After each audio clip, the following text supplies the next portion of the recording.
आणि काही प्रसार माध्यमांमध्ये काही गोष्टी आलेल्या आहेत ज्या अधिकृतपणे पक्षाने, राष्ट्रवादी काँग्रेस पक्ष, शरदचंद्र पवार अधिकृतपणे कुठल्याही चॅनलशी किंवा कुठल्याही वर्तमानपत्राशी पक्ष बोललेला नाही.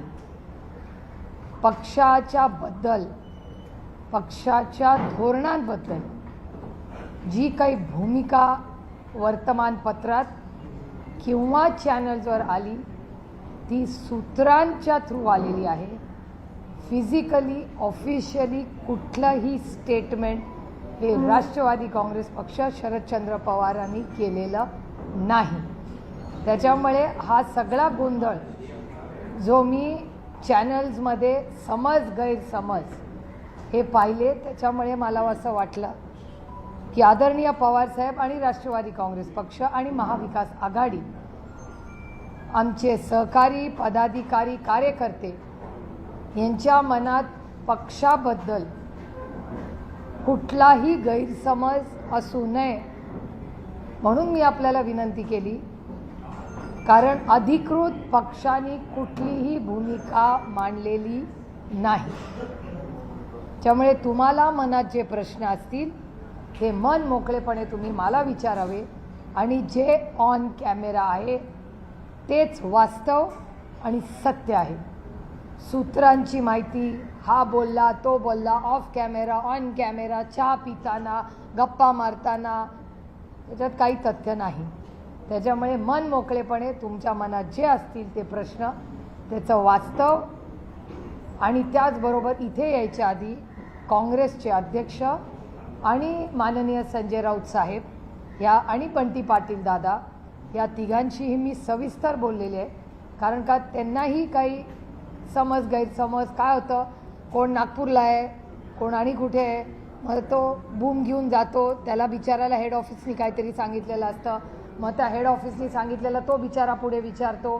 त्याच्यामुळे हा एक थोडंसं मिसकम्युनिकेशन झालं आहे असं मला जाणवलं.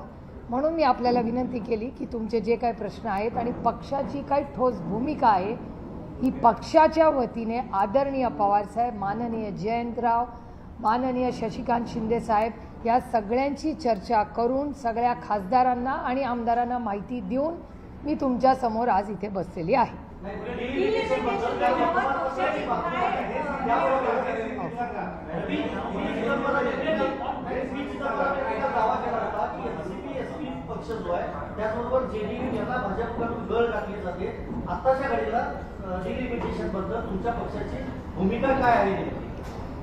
एकतर बिल आलेलं नाही आमच्याकडे नवीन, त्याच्यामुळे नवीन बिल आल्याशिवाय बिलबद्दल मी कशी बोलणार.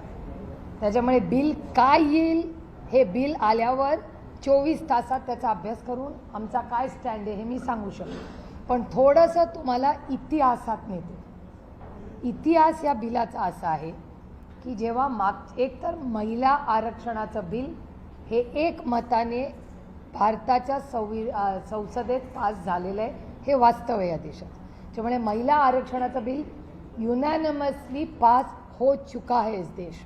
हम सब ने पास किया है, एक मत से पास किया है, ही एक भूमिका झाली. त्याच्यामुळे हे वास्तव आहे. त्याच्यानंतर माननीय किरण रिजिजू यांनी अरविंद सावंतजी शिवसेना, असद ओवेसी भाई, असद भाईंना, मला आणि अरविंद सावंतांना, आम्हाला तिघांना त्यांनी बोलवलं दिल्लीत. त्या मीटिंगमध्ये या देशाचे गृहमंत्री माननीय अमित भाई शाही होते. त्यांनी आम्हाला सगळ्यांना असं ब्रीफिंग किरण रिजिजूंनी केलं दिल्लीमध्ये की आमचं सपाशी, काँग्रेसशी, DMKशी सगळ्यांचं वेगळं वेगळं बोलणं झालं आहे. आम्ही तुम्हाला तिघांना एकत्र बोलवलेलं आहे आणि आमची भावना आणि भूमिका अशी आहे की एक प्रस्ताव आमच्या मनात आहे की अनेक डिलिमिटेशनबद्दल वेगळी वेगळी मतं आहेत आणि साऊथच्या, दक्षिणेतल्या राज्यांना असं वाटतं आहे की जर पॉप्युलेशन, लोकसंख्येच्या वर जर आधारित डिलिमिटेशन झालं तर साऊथवर म्हणजे दक्षिण राज्यांवर अन्याय होईल. त्याच्यामुळे डिलिमिटेशनला सगळ्यांचा विरोध आहे. सगळ्यांना समान न्याय मिळावा हे पूर्णपणे रास्त आहे. आणि आम्हाला सगळ्यांनाच मान्य. मग आता डिलिमिटेशनचा फॉर्म्युला काही बदलता येईल का? तर अमित भाई शाह आणि किरण रिजिजूंनी असा एक प्रस्ताव आमच्यासमोर ठेवला की आपण सरसकट काश्मीर टू कन्याकुमारी प्रत्येक राज्यामध्ये 50% सीट वाढतील. याचं उदाहरण मी समजून सांगते तुम्हाला की समजा 48 सीट महाराष्ट्रात आहे. 48 तर 50% किती होतं? 24. म्हणजे 48 प्लस 24 म्हणजे 72. म्हणजे महाराष्ट्रातून 72 खासदार निवडून जातील. आणखीन एक उदाहरण तेथे समजून सांगायला सोपं करण्यासाठी सगळ्यांना की उत्तर प्रदेशमध्ये 80 खासदार निवडून जातात. त्याचा 50% म्हणजे 40. म्हणजे उत्तर प्रदेशातून 120 खासदार जातात. सोपं झालं? क्लिअर? No confusion? आता समजा आपण महाराष्ट्र केंद्रबिंदू ठेवूया, कारण का आपण महाराष्ट्रात बसलोय, मुंबईत बसलोय. 72 खासदारांमध्ये पहिलं SC STला आरक्षण द्यायचं. त्याच्यात 3 सीट जातात हिशोबाप्रमाणे. 3 सीट गेल्या 72 मधल्या, एकूण 70 राहिल्या. एकूण 70 मधल्या 33% आरक्षण जाणार, त्या महिला जाणार. राहिल्या 48 ज्या ओपनला राहतील. Any confusion, any questions? मगच पुढच्या टप्प्यात जाते. तर 50% सरसकट देशात वाढ आली तर कुणाचा विरोध आहे का? तेव्हा मी स्वतः, शिवसेना स्वतः, असं दोघेची आम्ही सगळ्यांनी सांगितलं हा लोकसंख्ये पक्ष हा जास्त योग्य आम्हाला वाटतं. आम्ही इंडिया अलायन्समध्ये चर्चा करतो आणि मग तुम्हाला सांगतो. मी स्वतः त्या इंडिया अलायन्सच्या मीटिंगमध्ये गेले. हा प्रस्ताव अमित भाई शाहनी आम्हाला बोला. आमचं ऑब्जेक्शन होतं की आम्हाला सगळ्यांना एकत्र बोलवा. तुम्ही सपाला, तृणमूलला, काँग्रेसला असं वेगळं वेगळं बोलू नका. जे करायचं आहे, जर चांगला प्रस्ताव असेल, मनात काही दुसरं नसेल, तर मग आम्हाला इंडिया अलायन्सला एकत्र का नाही बोलत? म्हणून खडगे साहेबांच्या नेतृत्वाखाली आम्ही एक पत्र लिहिलं सरकारला की बाबा जो काही प्रस्ताव आहे हा आम्हाला बरा वाटतो आहे, करायचं असेल, कारण का डिलिमिटेशनचं बिल ह्या वर्षी ड्यू आहे. त्याला काही टाईमलाईन नाही, पण साधारण अनेक वर्षानंतर एक टाईमलाईन नंतर डिलिमिटेशन होतं. तर ते 2026मध्ये करायचं असेल तर एक चर्चेनी गुणागोविंदाने ते व्हावं, कुठल्याही राज्यावर अन्याय होऊ नये म्हणून हा प्रस्ताव आला.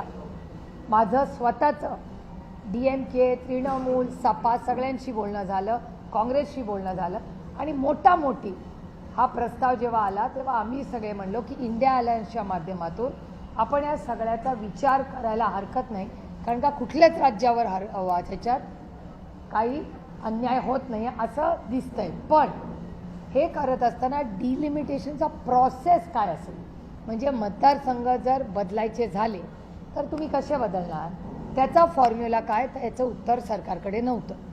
मग सरकारने बिल आलं. बिल आणल्यावर आम्हाला धक्का बसला, कारण का मला स्वतःला वाटलं होतं की ते 50% त्याच्यात लिहिलेलं असेल. बिलमध्ये कुठेही 50%चा उल्लेख देखील नव्हता. तुम्ही संसदेची चर्चा जर काढून बघितली, आम्ही सविस्तर त्याचा उल्लेख आमच्याही भाषणात केला आहे आणि माननीय अमित भाई शाहचं ऑन रेकॉर्ड पार्लमेंटमध्ये संसदेत स्टेटमेंट आहे की 50%ची अट माझी घालायची तयारी आहे. 1 तास हाऊस बंद करूया, मी बिलाचा प्रस्ताव करतो. नंतर ना हाऊस बंद झालं ना नवीन बिल आलं आणि बिलचं काय झालं हे तुम्ही सगळ्यांनी पाहिलेलं आहे. त्याच्यामुळे 50%, आता मला कोणीतरी परवा व्हॉट्सॲपवर विचारलं तुमचा डिलिमिटेशनला सपोर्ट आहे का, तर मी म्हणलं जेव्हा मागच्या वेळीच माझं बोलणं, आणि मी कुणाशीही बोललेले नाही, मला कुठल्याही प्रसार माध्यमातून मीडिया हाऊसनी विचारलेलं नाही, मी कुणाशी वर्बली बोललेले नाही. मला काल एक व्हॉट्सॲप आला की आर यू सपोर्टिंग, त्याचं मी उत्तर लिहिलं की we will consider provided, consider, इंग्रजी मी रिपीट करते, consider supporting if the 50% cap is to be discussed and the bill how will it be implemented is still a question mark. एवढं सविस्तर मी व्हॉट्सॲपवर एक प्रायव्हेट कॉन्व्हर्सेशनमध्ये हे सांगितलेलं. आता प्रायव्हेट कॉन्व्हर्सेशन्सच्या जर बातम्या होत असतील तर मग आता आजपासून तुमच्याशी प्रायव्हेट व्हॉट्सॲपवर का बोलायचं का नाही हा पण प्रश्न झाला. कारण का एक तुम्ही मला प्रश्न विचारला तो मैत्रीत मी त्याचं तुम्हाला उत्तर दिलं. ती बातमी होणार असेल तर आजपासून मी तुम्हाला जेव्हा बोलीन on record off record WhatsApp मी असं समजीन की तो कॅमेरा चालू आहे. कारण का ती व्हॉट्सॲप ही काय आमचा खूप गांभीर्याने काम करणारा पक्ष आहे. त्याच्यामुळे व्हॉट्सॲपवर आम्ही धोरणं नाही ठरवत. बिल तर हातात आलं पाहिजे. मी सपोर्ट करायला माझ्या हातात बिल तर असलं पाहिजे. बिलच आलेलं नाही, सपोर्टचा विषयच येत नाही. पण जुन्या बिलमध्ये काय होतं याची चर्चा जरूर झाली आहे. मी आजही जेव्हा राऊत साहेबांशी बोलले तेव्हा राऊत साहेबांनी मला हे सांगितलं की हो सुप्रिया तू म्हणली ते बरोबर आहे. मी उद्धवजींशी बोललो. आम्ही अरविंद सावंतांनाही बोलून घेतलं. अरविंद सावंतांनी कन्फर्म केलं की सुप्रिया सुळे, असद ओवेसी, अरविंद सावंत, अमित शहाजी आणि किरण रिजिजू अशी मीटिंग दिल्लीत झाली का तर झाली. ती ऑफिशियलच मीटिंग होती. ती आम्ही काँग्रेसला सांगितली का ऑफकोर्स सांगितली. आणि मी आजही जेव्हा हर्षवर्धन सपकाळांना बोलले मी काँग्रेससाठी बोललेलेच नाही. तुम्ही दाखवावा आज सकाळपासून मी कॅमेरावर काँग्रेसने हा निर्णय घेतला आहे. मी आत्ता पहिल्यांदा बोलते आज मीडियाशी. त्याच्यामुळे या सगळ्या गोष्टी ज्या आहेत it's a storm in a tea cup. मला वाटतं त्या खिडक्या बंद करा म्हणजे आवाज येणार. त्यामुळे राष्ट्रवादी काँग्रेस पक्ष शरदचंद्र पवार डिलिमिटेशनच्या बाबतीत जर गरज असेल तर सरकारने प्रस्ताव द्यावा. 50% जो कॅप आहे तो जर सगळ्या इंडिया अलायन्सची आम्ही चर्चा करू आणि योग्य आणि लोकप्रतिनिधी आणि मायबाप जनतेच्या हिताचा असेल तर आमची कुठल्याही विधेयकाला चर्चा करायची तयारी आहे. कारण काही लोकशाही आहे. मी 3 JPCजवर आत्ता आहे. 3 joint parliamentary committees, 1 nation 1 election. मी काल उत्तर प्रदेशवरूनच आले त्याची चर्चा करून.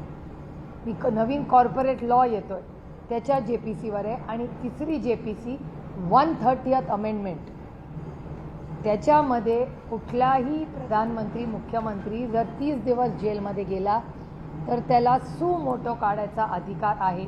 याचा राष्ट्रवादी काँग्रेस पक्ष शरदचंद्र पवार ताकदीने विरोध करत आहे. 2 JPCमध्ये आम्ही चर्चेला बसलो. अजून ती JPC पूर्ण झालेली नाही. त्याच्यामुळे 2मध्ये आमची अजूनही चर्चा चालली आहे. 3ऱ्या JPCमध्ये आमचा पहिल्या दिवसापासून त्या विधेयकाला विरोध आहे. कालही होता, आजही येऊन उद्या होईल. कारण का कुठलाही व्यक्ती उद्या कुठल्याही नेत्याला जेलमध्ये टाकेल, 31 दिवस ठेवेल, 31व्या दिवशी त्याला सुमोटो काढता येईल. हे अधिकार कोणाचेही नाही. कारण का केस खरी आहे की नाही या देशामध्ये you are innocent till you are proven guilty.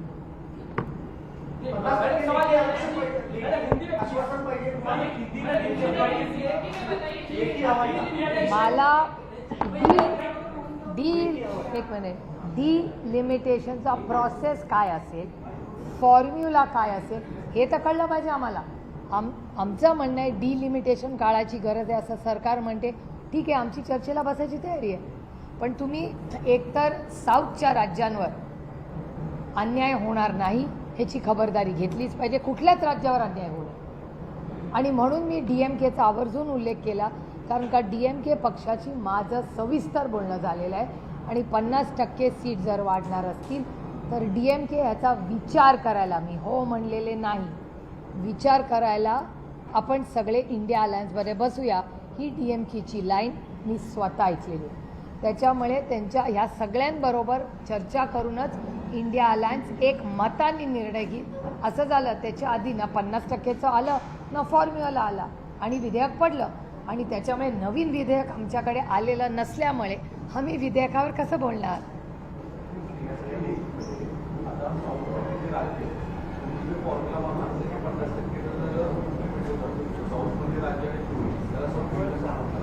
नाही, एक तर 50%, पण फॉर्म्युला डिलिमिटेशनचा कसा कळणार हे पण आम्हाला कळलं पाहिजे ना. आता तुम्हाला आठवत असेल तर आसाममध्ये तुम्ही जर बघितलं तर आसाममध्ये गौरव गोगोईंचा मतदारसंघाची चीरफाड करून टाकली. हा डेटा आहे ना. त्याचबरोबर पुण्यामध्ये कॉर्पोरेशनचे जे वॉर्ड्स आहेत त्याच्यामध्ये दत्ता धनकवडेंचा वॉर्ड हा पूर्णपणे तोडून फोडून टाकला होता आणि हे तुमच्याच चॅनलवर दत्ता धनकवडेंनी ही कंप्लेंट दिवंगत नेते अजितदादा पवारांना सांगितली होती, हे तुमच्या चॅनलवर दाखवलेली गोष्ट. तर पुन्हा म्युन्सिपल कॉर्पोरेशनमध्ये तोडलेले फोडलेले वॉर्ड, आसामच्या इलेक्शनमध्ये तोडलेले फोडलेले मतदारसंघ, त्याच्यामुळे काळजी वाटणं साहजिक आहे ना.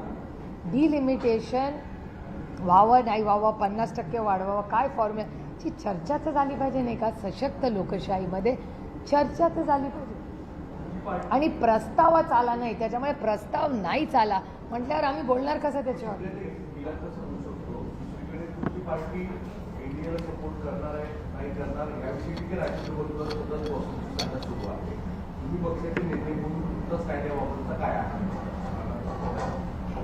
एकतर मला गंमत ह्याची सगळ्याची असं वाटते, जे मी काल नाशिकमध्ये गेले आणि मला वेदना होतात या गोष्टींमुळे. कारण का आमचं आयुष्य काही ब्रेकिंग न्यूज नाही आहे. आम्ही राजकारणात समाजकारणात जेव्हा येतो तेव्हा आमची भावना ही चांगलं पॉलिसी मेकिंग व्हावं म्हणून आम्ही दिल्लीला जातो.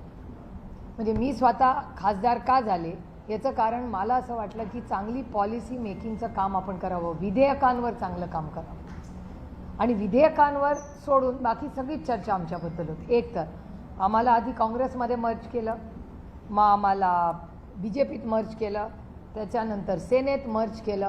मी परवा नाशिकमध्ये म्हणले आता मनसेच राहिले. तुम्ही आमच्या पक्षाकडून कुठलं स्टेटमेंट आलं आहे? तुम्ही आमच्याच पक्षासाठी आम्ही सोडून सगळे विचार करताय. आमच्या एकाही आमदार, खासदार, पदाधिकारी, नेता, आमचा कार्यकर्त्याचं कुणाचंही स्टेटमेंट मी कुठल्याही चॅनलवर पाहिलेलं नाही. तुमचे सूत्र तुम्हाला सांगतात. कुठला आमचा नेता येऊन बाहेर म्हणाला आहे काही वेगळं? नेता, कार्यकर्ता, विधायक, खासदार सांगा ना मला. त्यामुळे आमच्याकडे ED CBI नसल्यामुळे आमच्या पक्षाची बदनामी असंच करणार. कारण का आमचे ना कॉन्ट्रॅक्ट्स, ना आमचे ED, ना CBI, ना ICE. त्याच्यामुळे ते काहीच नसल्यामुळे एक पक्ष जो महाराष्ट्राच्या आणि देशाच्या हितासाठी काम करू इच्छितो त्याचं खच्चीकरण कसं करणार? तर असली बदनामी करून. कारण का दुसरी आमची बदनामी करायला काही आईस नाहीच आहे ना आमच्याकडे. हे विषयच येत नाही ना. जर मी कानपूरला जाणारच नाही आहे तर गुगल करून किती अंतर आहे बघूच कशाला. मग ट्रेननी जायचं, प्लेननी जायचं कशाला? जिस रास्ते जाना ही नहीं उसकी चर्चा ही क्यों करो. आम्ही इंडिया अलायन्समध्ये काम करतोय आणि आमच्या या सगळ्याबद्दल मग काँग्रेस असू दे किंवा ना काँग्रेसने आम्हाला प्रस्ताव दिला ना आम्ही काँग्रेसला प्रस्ताव दिलाय, ना भारतीय जनता पक्षाने आम्हाला प्रस्ताव दिला ना आम्ही दिलाय. त्याच्यामुळे ना NDAचा प्रस्ताव आहे ना काँग्रेसचा प्रस्ताव आहे. आम्ही आहोत तिथे आम्ही सुखी आहोत. पवारसाहेब एकनाथ शिंदेच्या केबिनमध्ये जाणं किंवा जयंत पाटील काल ते मुख्यमंत्र्यांना भेटतात तेव्हा पाटील तटकरे तिथं असणं हा काही योगायोगच आहे का? मग एक मिनटं, पवारसाहेब कॅबिनमध्ये जाणं हा योगायोगच आहे. कारण का ते चालत गेले. आता it's really a boring story. तुम्हाला वेळ असेल आणि त्याला व्ह्युअरशिप असेल तर सांगते. पवारसाहेब चालत गेले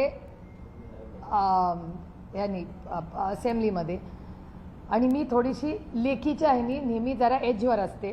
कारण का माझं म्हणणं असतं तुम्ही जास्त चालू नका, जास्त एक्झर्शन करू नका वगैरे वगैरे. आणि ते ओव्हर इंडिपेंडंट असल्यामुळे ते हात करून म्हणतात तू गा बस, तुला काय कळत.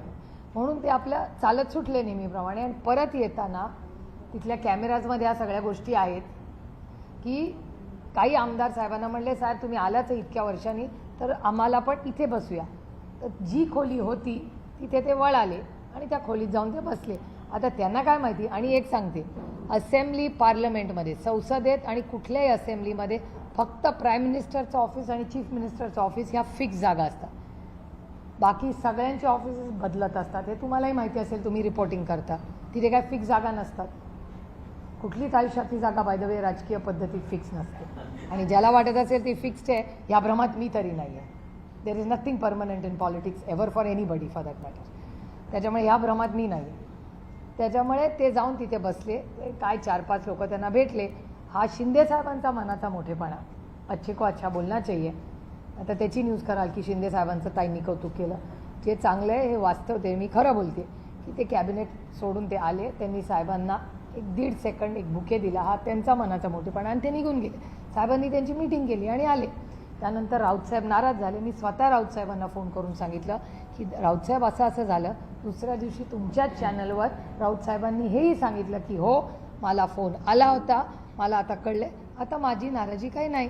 त्याच्यामुळे ती व्यक्ती ती गोष्ट होऊन ॲक्च्युली खूप जुनी झालेली आहे. पण तुम्ही विचारली म्हणून, आणि मी फार इतिहासात रमत नाही, मी आय लिव्ह द मोमेंट, मी वास्तव तेच जगते. कालची घटना, हां कालची घटना. आता मला सांगा, तुम्ही मला पण हा प्रश्न विचारत नाही आहे. काल माझा ब्रेकफास्ट उत्तर प्रदेशमध्ये योगी आदित्यनाथजींबरोबर होता, माझं लंच डिम्पल यादवांकडे होतं. मग तुम्ही मला हा प्रश्न विचारत नाही की तुम्ही यांना का भेटला? हा पण प्रश्न आहेच ना. योगीजींकडे आम्ही गेलो होतो वन नेशन वन इलेक्शनच्या कामासाठी. हा योगीजींनी एक मुख्यमंत्री म्हणून आम्हाला गाईड दिलं. आम्ही भेटलो, आम्ही फोटो काढला, आम्ही ट्विट केला त्यांचे आभार मानून. डिम्पल यादव आणि अखिलेश यादव यांचे आमचे कौटुंबिक संबंध आहेत. मी त्यांना भेटायला गेली उत्तर प्रदेशला गेल्यावर. धर्मेंद्र भैया आणि मी पूर्ण 2 दिवस एकत्र होतो सपामध्ये. ह्या काय प्रत्येकजण कुणाला भेटला म्हणून काही कट कारस्थानासाठीच भेटतं हे खरंच मनातून काढून टाकाय. दुर्दैव आहे की महाराष्ट्राच्या राजकारणात कोणी भेटलं म्हणजे काहीतरी कट कारस्थान करते. एक हा माझा बुद्ध. जयंतराव काल ऑफिशियली माननीय मुख्यमंत्र्यांचा वेळ मागून गेले होते. माननीय मुख्यमंत्र्यांना ते हे सांगायला गेले होते की राष्ट्रवादी काँग्रेस पक्ष शरदचंद्र पवार याचा नगराध्यक्ष आहे, त्या नगराध्यक्षावर चुकीच्या पद्धतीने ॲक्शन घेतलेली आहे. बरोबर ॲक्शनचा टायमिंग बघा, हाऊस चालू असताना ॲक्शन नाही झाली, बरोबर असेंब्ली संपली आणि 2 दिवसात ॲक्शन झाली. हा योगायोग आहे. हा एक भाग झाला. जयंतराव तर ऑफिशियली गेले होते, गाडीने गेले, गाडीने आले. त्यांनी जयंतरावनी काय हुडी घातली नव्हती, ऑफिशियलीच गेले, काही प्रॉब्लेम नाही. एक तिथे सुनील तटकरेजी आणि प्रफुल्ल पटेलजी होते का नाही ह्याचं उत्तर माझ्याकडे नाही. आणि हा प्रश्न मला विचारायच्या ऐवजी हा प्रश्न तुम्ही माननीय देवेंद्रजींना विचारला पाहिजे, कारण काही मीटिंग त्यांच्या घरी झाली. वर्षा बंगल्यात ते राहतात ना, त्याच्यामुळे त्यांच्या बंगल्यात कोण येतं जातं हे आम्ही कसं सांगणार? आम्ही सामान्य माणसं, आम्ही साधे विरोधी पक्षातले खासदार, आम्हाला कसं माहिती असेल माननीय मुख्यमंत्र्यांच्या घरी कोण जातं नाही? ह्या सगळ्या प्रश्नाची उत्तरं तुम्ही त्यांना विचारावं लागेल. आमच्या पक्षाचे नेते इस्लामपूरच्या ईश्वरपूरच्या कामासाठी गेले होते, ऑफिशियली वेळ मागून गेले होते, त्यांचं काम झालं आणि पुढच्या दरवाज्याने गेले आणि पुढच्याच दरवाज्याने परत. या मतदारसंघ पुनर्रचनेच्या बिलच्या संदर्भात आहे, तुम्ही म्हणतात की 50% सरसकट जर जागा वाढत असतील तर त्या संदर्भात इंडिया अलायन्समध्ये त्या संदर्भातली चर्चा होती. परंतु जर एकीकडे पाहिलं तर हे जे काही पुनर्रचना होते त्याच्यानुसार उत्तर भारताला एक वेगळं माप दिलं जाणार आहे, दक्षिण भारताला एक. तसं होणारच नाही ना. जर 50% आलं तर मग कसं माप होईल? स्टँडर्डायझेशनच होईल ना. काश्मीर टू कन्याकुमारी. म्हणजे उत्तर भारताची मेजॉरिटी मतदारसंघ वाढणार, अर्थातच तिथे 500हून अधिक मतदारसंघ बनतील, दक्षिणेकडे 300 आत्ता जसं आहे तसंच होईल. आत्ता जो बॅलन्स आहे तोच 50% वाढला तर आहे. आत्ता जेवढे आहेत तेवढीच टक्केवारी राहणार ना, टक्केवारी थोडी बदलते. परंतु एकीकडे उत्तर भारतात जो डॉमिनेट करणारा पक्ष असेल तोच संपूर्ण देशभर राज्य करत. Not necessary. सगळं साऊथ हारले तर कसं करतील? किती सीट आले तरी 800 सीट होतील ना, मग गेम विल चेंज.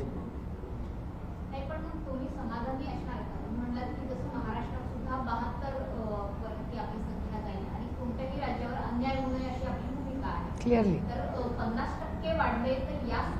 पण त्याच्याबरोबर एक तर प्रस्ताव तर येऊ द्या. मागच्या वेळेस आम्हाला बोलवलं मीटिंगमध्ये पण बिलमध्ये आलंच नाही, म्हणून आम्ही बिलला विरोध केला. म्हणजे आम्हाला बोलून सांगितलं एक आणि बिलमध्ये प्रिंटमध्ये आलं नाही. आता आपण जे बोलतो ते बिलात यायला पाहिजे ना.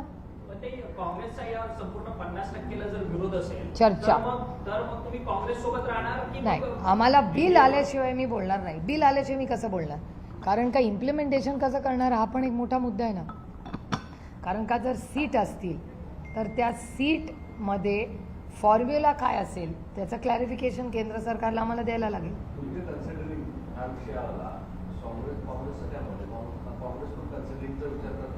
त्याचा ते काँग्रेसला विचारा. मला नाही. जेव्हा मोठी आमचं इंडिया अलायन्समध्ये मीटिंग झाली होती तेव्हा आमचं सगळ्यांचं एक मत होतं की फॉर्म्युला काय हा आम्हाला इन रायटिंग पाहिजे. इन रायटिंग असल्याशिवाय कसं आम्ही मतदान आणि हे पार्लमेंट आहे, काय माझ्या घरचा कार्यक्रम नाही आहे की आता तुम्हाला एक वाटलं मला एक वाटलं ठरवलं, असं नसतं. It's a very serious bill. नाही नाही, फॉर्म्युला काय, जसं आसाममध्ये मतदारसंघ तोडले फोडले तसं होऊ नये. डिलिमिटेशन व्हावं, ते कुठल्या तरी नियम कायद्यात झालं पाहिजे, कुठल्या एका पक्षाच्या मनमर्जीनी नाही. पण ते सातत्यानं जयंत पाटील यांच्यावरती प्रश्नचिन्ह उपस्थित होतं, कारण की या जयंत पाटलांनी सगळ्या आमदारांची मीटिंग विधिमंडळात घेतली, त्याच्यानंतर प्रत्येकाची मतं जाणून घेतली, अशा पद्धतीच्या बातम्या समोर आलेल्या. एक मिनिट, जयंतरावांनी मीटिंग कुठे घेतली, विधिमंडळात कधी, या अधिवेशनामध्ये कधी घेतली, आतला कंटेंट तुम्हाला कोणी सांगितलं, सूत्र कोण आहे? मग सूत्र जर सांगत नसेल तर त्या सूत्रावर कशाला विश्वास ठेवताय? कारण का त्या सूत्रांनी जे जे सांगितलं आजपर्यंत खरं आलं का? काय त्याच सूत्रांनी तुम्हाला हे सांगितलं? मग हा सूत्र खूपच ग्रेट आहे, ज्याला सगळ्या पक्षातलं सगळं माहिती आहे, पण त्याला 1.5 वर्ष लागलं. 1.5 वर्ष मी ऐकते ऑपरेशन टायगर, 1.5 वर्ष मी ऐकते. एक तर राष्ट्रवादी काँग्रेस पक्षात संवाद हा आदरणीय पवार साहेबांचा देशात सगळ्यात छोटातला छोटा कार्यकर्ता त्यांना सकाळी घरी जाऊन भेटतो, त्याच्यामुळे मी काय नवीन तुम्हाला सांगत नाही.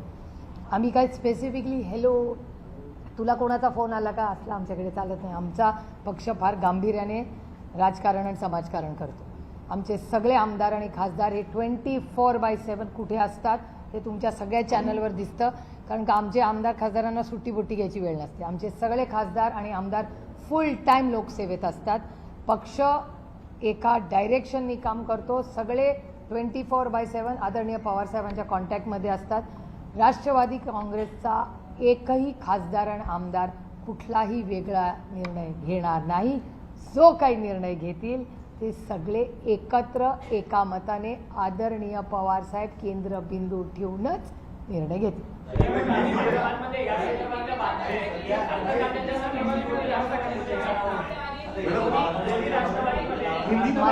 मराठी जय महाराष्ट्र.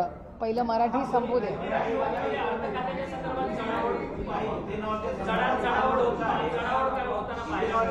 एक मिनिट हे काहीतरी हा महत्त्वाचा मुद्दा आहे, कारण का महाराष्ट्राची आर्थिक परिस्थिती अतिशय अडचणीत आणि गंभीर आहे, त्याच्यामुळे त्यांचा अर्थचा एक प्रश्न विचार. परंतु सातत्यानं तुमचा पक्ष सत्तेत जाणार या सगळ्या माध्यमांमध्ये बातम्या येतात, आणि त्याच्यामध्ये पण महत्वाची गोष्ट अशी की जयंत पाटील सर यापूर्वी देखील या राज्याचे